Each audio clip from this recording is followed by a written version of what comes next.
70s when Henry Kissinger was was involved with the government.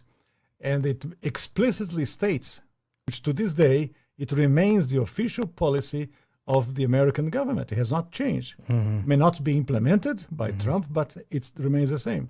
That the purpose of the foreign policy in Africa was to reduce the population. So to give aid to countries in Africa, not clean water and schooling and things like that, but contraception and abortion, in order to shrink the population of Africa because they have great mineral resources there. That sounds diabolical. It is, yes. That sounds like something conceived in the mind of Margaret Sanger. Yeah, definitely. And so at the time, Kissinger and those involved with the Carter administration wanted to shrink the population, make sure that the Africans do not develop and do not use the resources for themselves, because we in the States, we need them. There is a concerted effort of foreign powers to control the population of Africa.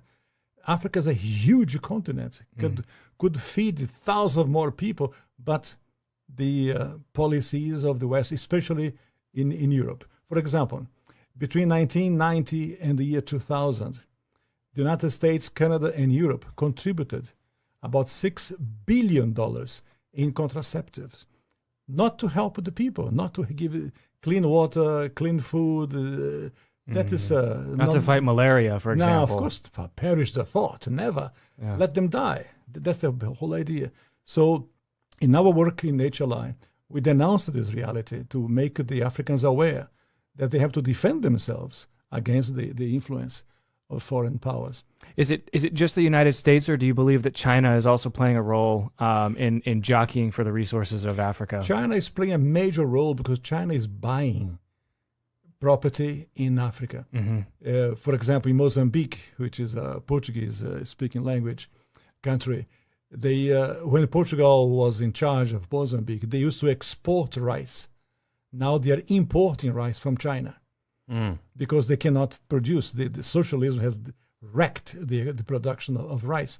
And the Chinese come and buy farms. So about almost a third of Mozambique belongs to China. So I was in other countries of Africa, the same reality. In South Africa, the Chinese are buying property, buying land in Africa. And they send their own workers, the Chinese workers. They don't employ people